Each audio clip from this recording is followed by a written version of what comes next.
Well, hello, everyone. Most of you know me, but for those of you who don't, I'm Roberta Mancuso, and I'm the Associate Publisher of New England Home Connecticut Magazine.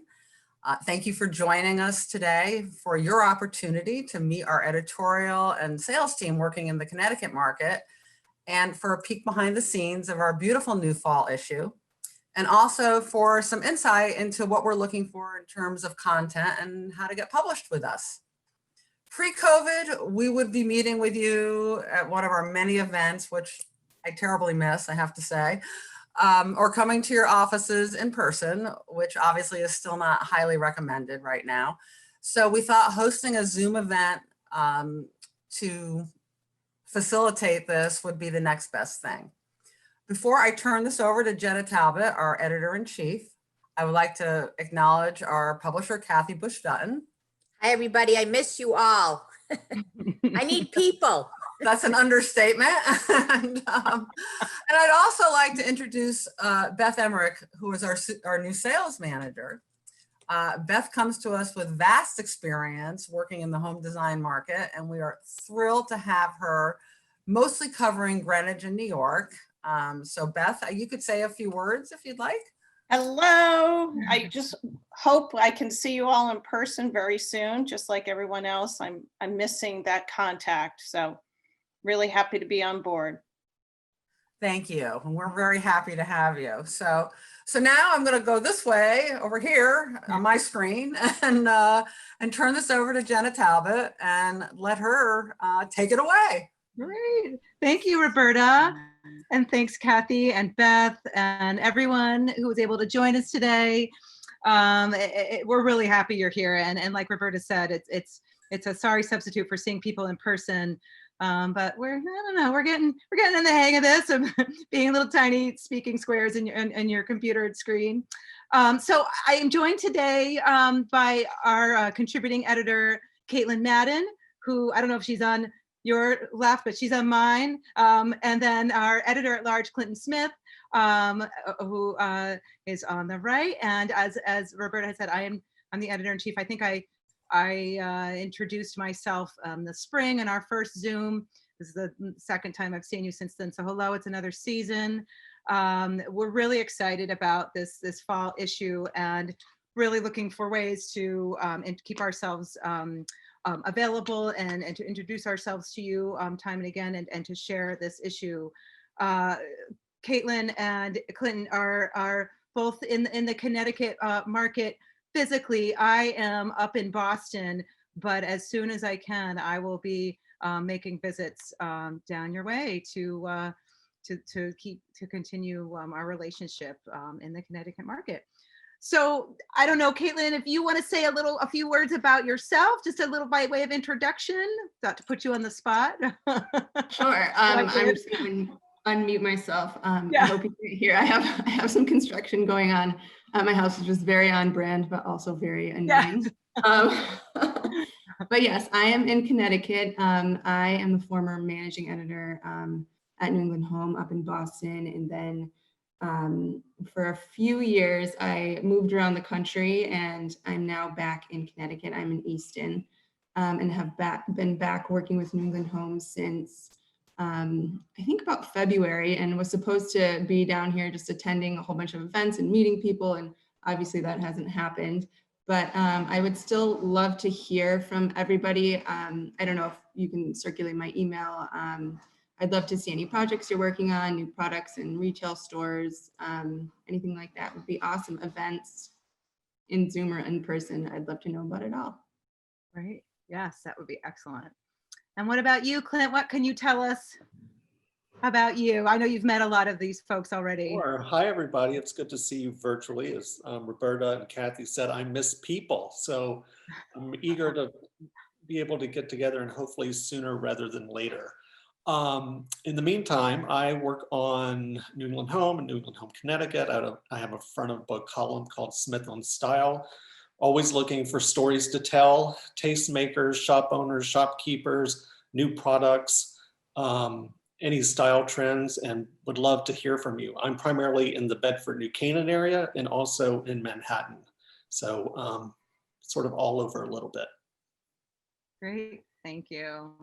Okay, so the plan here is to give you a tiny personalized tour of the fall issue. So I'm just going to share my screen seamlessly, of course. Let's see.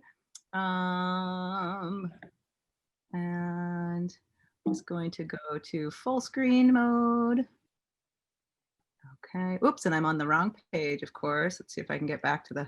Oh, this is the point where you get to see the whole tour in reverse. Hold on. Okay. Well, there's our beautiful fall cover, Calm and Collected, which is, I think, just hitting the spot right now in this fall season. So let's see. I'm going to take us from front to back. I know many people are back to front readers, but we're going to do this front to back. Just tell you a little bit about our stories this issue.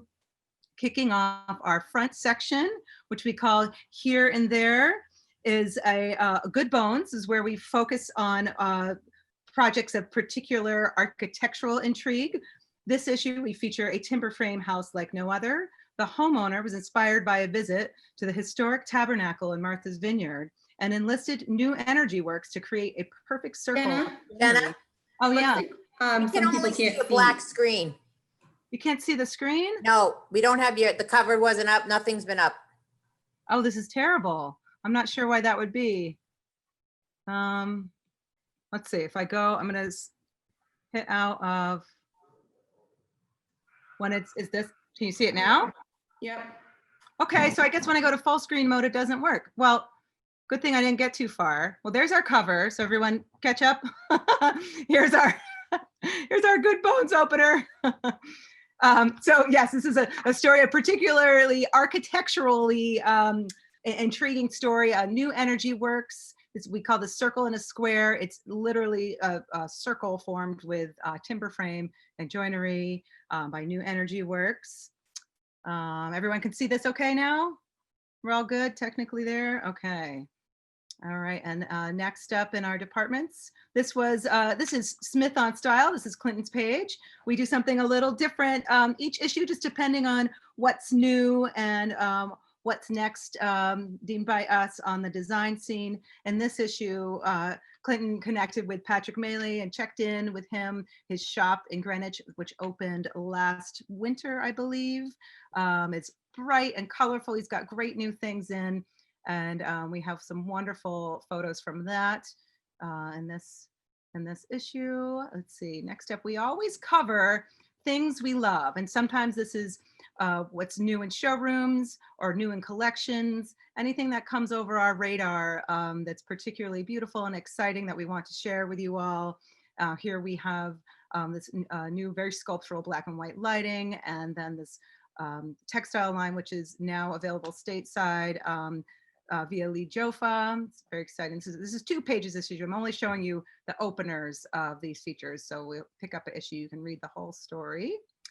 Next up, we have what we're calling Living Artfully. Your art collection is very important to your home. And this story, we talked to the ladies at Moss Design about a client's home that was particularly transformed by teaming up with an art advisor for the perfect art collection, and particularly where it's placed within the home too. And you'll see, if you look at the magazine, they were excited to find a portrait. It wasn't of the homeowner, but it looks so much like the homeowner. It's hung in a very prominent place in the dining room, which is instant dinner party conversation. Very bright and colorful. And next up, we are talking about the Lars Bowlander shop, which is in Westport. This is our shop visit. We do a shop visit fairly regularly of new noteworthy shops opening in the Connecticut market. This was a particularly exciting one to look at. There are these incredible hand-painted Indian tents. I didn't include the photo here, but you'll see if you look at the magazine, we gave it a full page. We just love that item so much in this shop. We always cover the style scene, like via the calendar. We call this design dispatches. So here, even though many of our favorite events are moving online, there's still a lot to say about what's happening out in the design world. We do our best to cover them as currently as we can, a little bit with our editorial lead times. Some of these events change. by the time you receive the magazine, so it's always good to check. Our notebook is a great place for people to send us news about their own businesses or other market and industry news. And it's actually very entertaining to read. It's always kind of a little bit about like who's who and who's doing what. So not gossipy, but it's fun. It's a nice conversational presentation. And here we are at our features. This is our cover story, which is really interesting, this issue. This was this great room that we're seeing here, which was, this was a part of a neighborhood that was built in the 1980s by H.P. Broom Housewright. This great room was actually a blacksmith shop that existed in New Hampshire. It was relocated, actually saved from being torn down in New Hampshire and relocated to this location in Connecticut, and has now new life as this wonderful great room in this house. And C.A. Spiros, Carol Ann Spiros, the interior designer, worked with her clients to update this original design just by bringing in lighter and brighter colors, new furnishings, and they had a particularly wonderful art collection too. And it's lovely how these timber frames of this existing structure kind of set off their art collection. This is in the dining room that you see this collection here. So it's a lot of fun. Let's see. This was a special story for us too. This is just a gorgeous site in Western Connecticut, a home designed by Vince Filatico of Brooks and Filatico Architects, and it's just an incredible view. They found this site and cleared. It was quite overgrown, so they cleared lots of trees because they just knew there was an incredible view here. And in fact, on a clear day, you can see to Manhattan. And it was, sight lines were created around that view throughout. Here on the main living area, the view outside the windows is 3/4 sky, so you really have the feeling that you're up high and looking out. And you'll see in this from the back here, there's this retaining wall, which kind of shows the ledge that this is built into. I love this. Can everyone see my little mouse? This little hand? I'm pointing at things. I don't know if anyone could see it. This open porch also wraps around, and so you get an amazing view out over the landscape there. So, okay, and I'm rounding out the features. We've got this lovely home of this Jason Puya, who is an interior designer, convinced his partner that this was their ultimate weekend home with a napkin sketch. It did take some work, and they did a very tasteful renovation here. And the interiors are just lovely with a little bit of maneuvering. It's become a wonderful weekend getaway for them. And then rounding this out, this was an original deck house built in I believe it was the 70s, which these homeowners and their designer found and completely updated. It had been neglected. It was very dark. They opened up walls and added windows and these glass doors you see here to really embrace the forested site around it and increase the views and light throughout the home. And they have a very nicely collected period mid-century furniture collection in here too. This is very nice. And lastly, our last look. This is a great opportunity for stories that we get in that we just love, and maybe there's a really gorgeous photo that goes with it, or something that we can tell with one visual gesture. So this is really kind of the end note to the whole issue. And in this case, we're sharing this beautiful book by Charles Hilton Architects. And you'll see we selected one gorgeous image from the book, and we'll tell you a little bit about it here. And so this is a wonderful entry point for folks wondering what kind of submissions we're looking for, because the answer is we'll look at almost anything if it's beautiful and it makes us go, wow. And then we figure out how best to tell the story within our framework. So that's it. That's the tiny tour. I feel like I was a little bit of a motor mouth there, but if anyone has any questions, I'm going to see if I can get the chat screen back open. I'm not sure how to do that. Maybe if I stop sharing, I'll be able to see it. If anyone has any questions. Oh, that took all of 14 minutes, everybody. So if anyone has anything that they'd like to ask, again, in terms of submissions, like I said, you can send them to me or Clinton or Kaitlin. We put our heads together and look at just about anything. We love seeing professionally shot projects, but it's not a requirement. If we see something we like, we can decide to send a photographer. Oh, here's a great question. Let's see. Well, so the question is, do all new products have to be based in Connecticut or New England? They're not necessarily. There should be a Connecticut connection, and in a lot of cases, sort of national lines are still relevant to our readers, but we do like to know if there's a local showroom or even if it's a retail space, if it's a retail product, where folks in Connecticut could find those items. Projects as well, residential design, it should exist in Connecticut with, and when you submit it to us, if you share the design team, it's helpful to know who, where those design professionals are located. But it's really, it's a matter of sending it to us and we can get the conversation started. If you're not sure, you can still send it to us and we'll definitely let you know, because sometimes it's hard to know what we might be looking for. You wouldn't know unless you were us. So, Jenna, we have one question.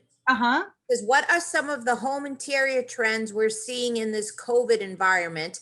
And do you think they will continue long term? Oh, I guess well, we could open that up to all of you. yeah. Well, I can say right now that it's a developing story because we're in it right now. Our lead times are such that everything that you're seeing in this issue, with the exception of a few things in the front, were shot last year. I think that we're going to see a lot coming out of this time period as people are spending more time at home and making more informed decisions about how they want to live in their spaces.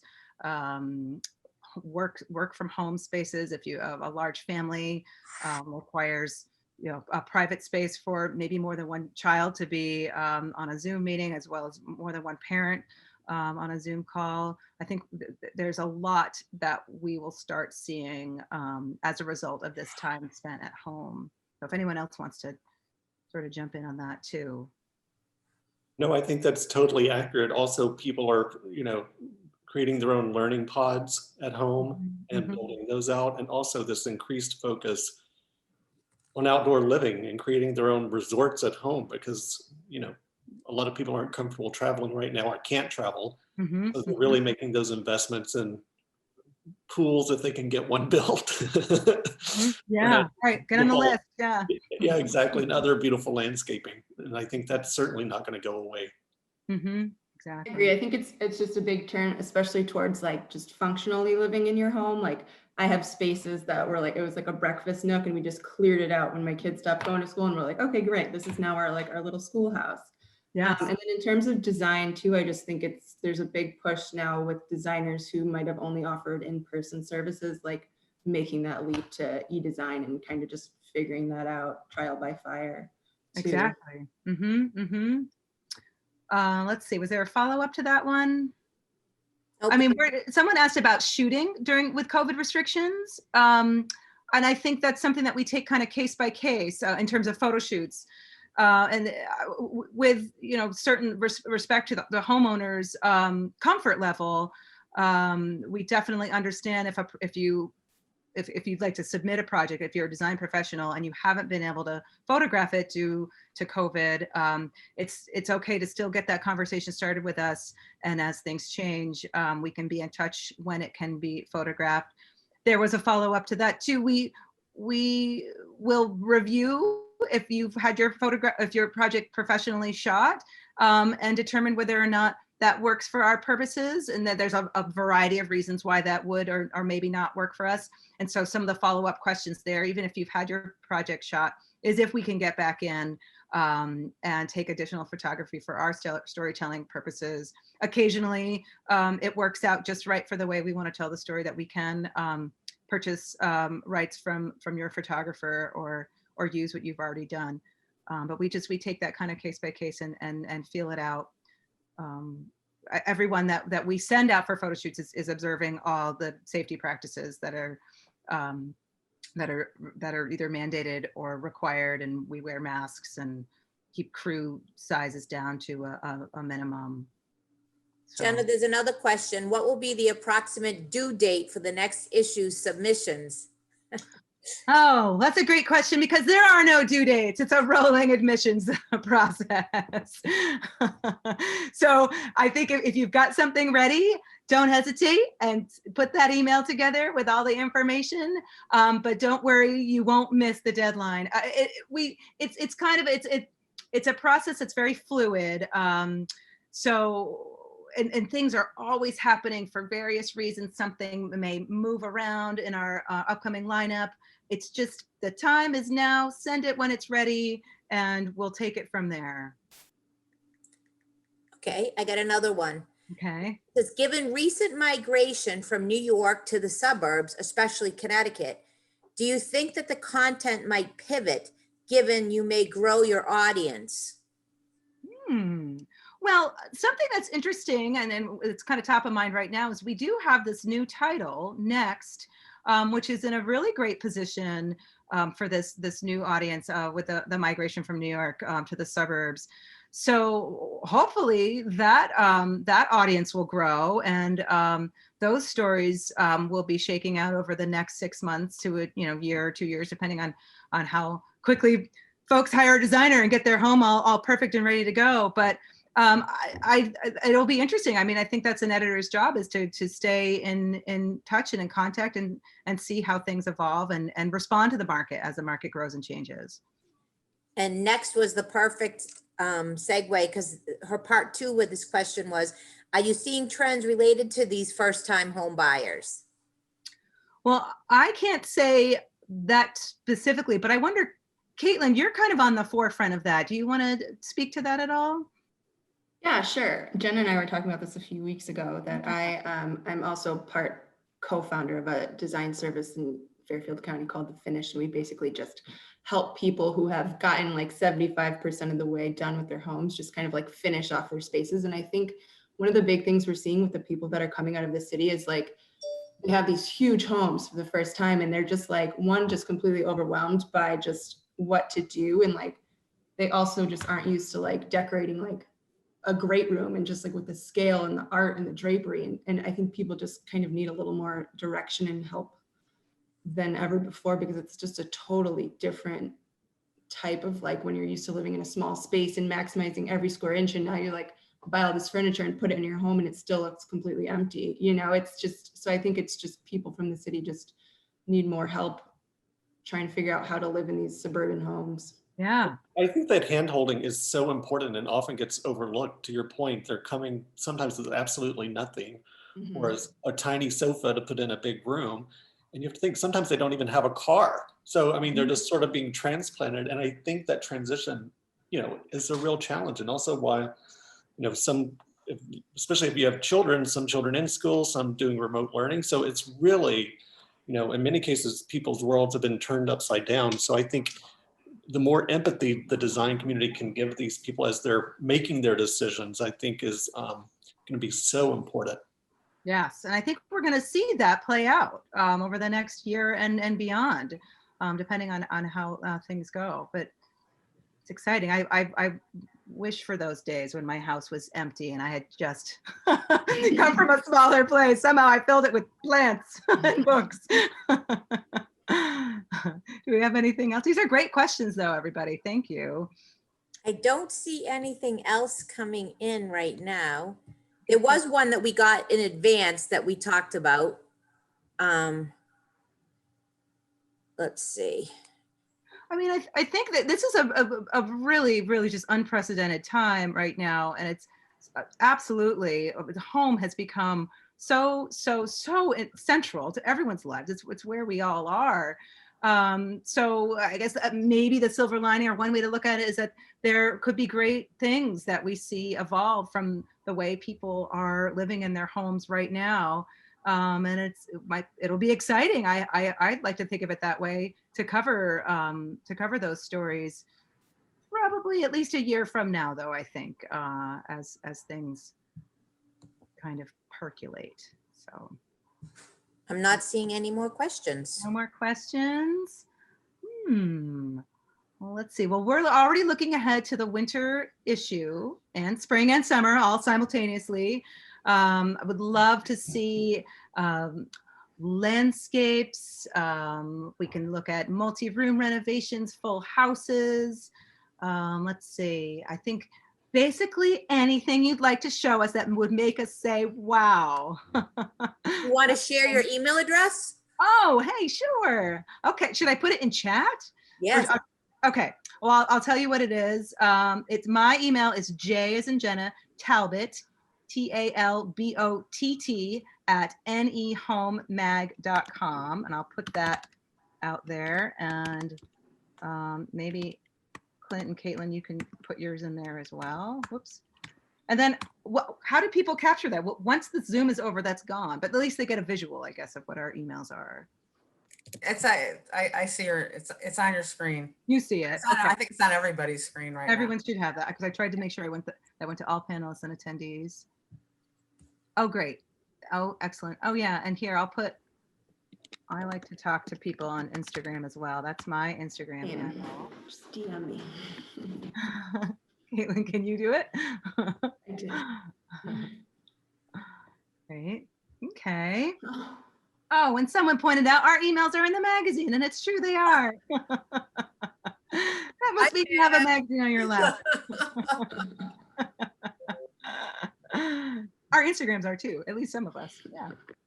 Great. Well, let's see, what else could I talk about?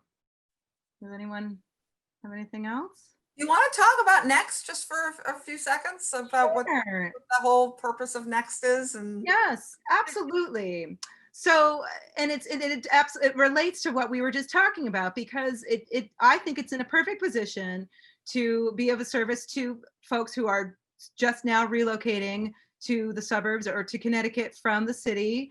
What Kaitlin was just describing in terms of the particular needs that they have. It's a great place for interior designers and architects to introduce themselves to people who are ready it's to. A younger, wealthy demographic. Yeah, younger, right, exactly.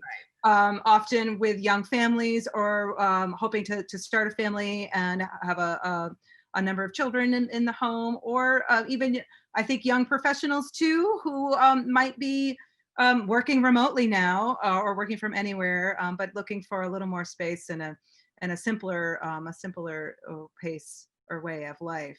Our next issue, Next 2020, so it's an annual magazine. It will be out late November?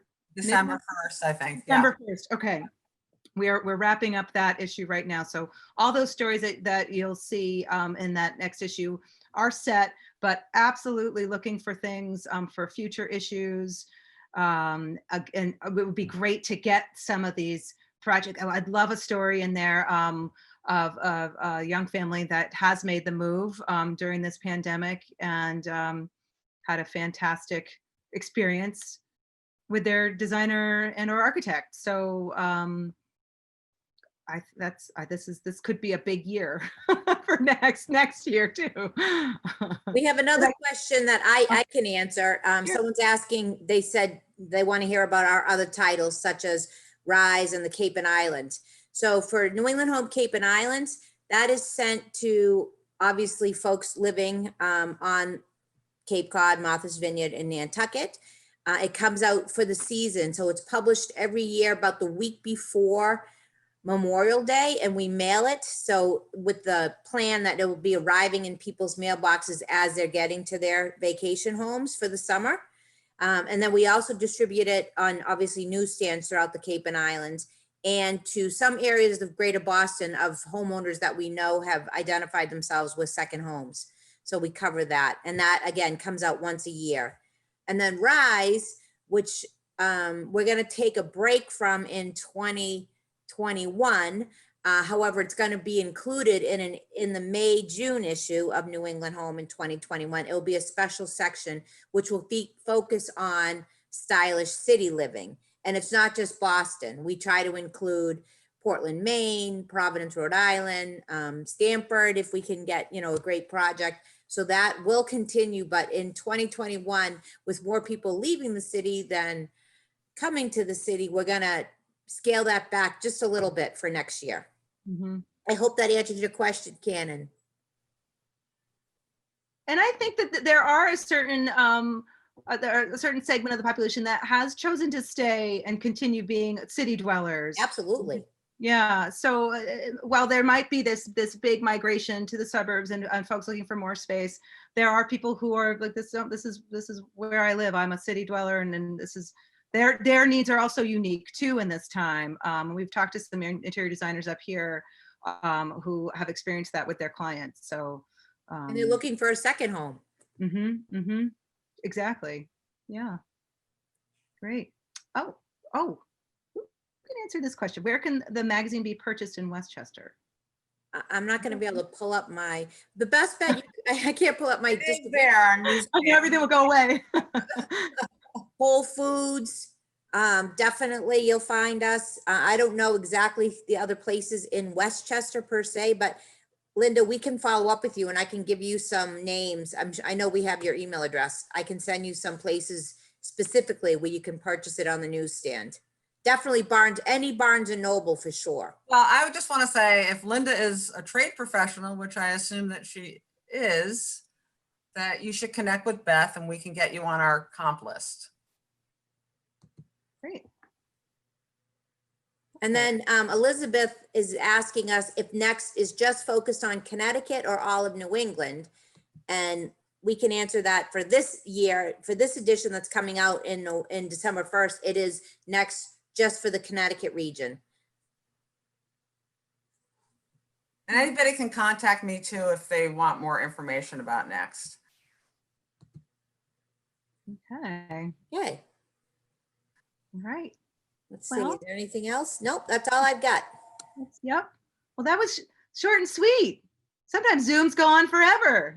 That's perfect. So Well, we great. would like to thank everybody who joined us today.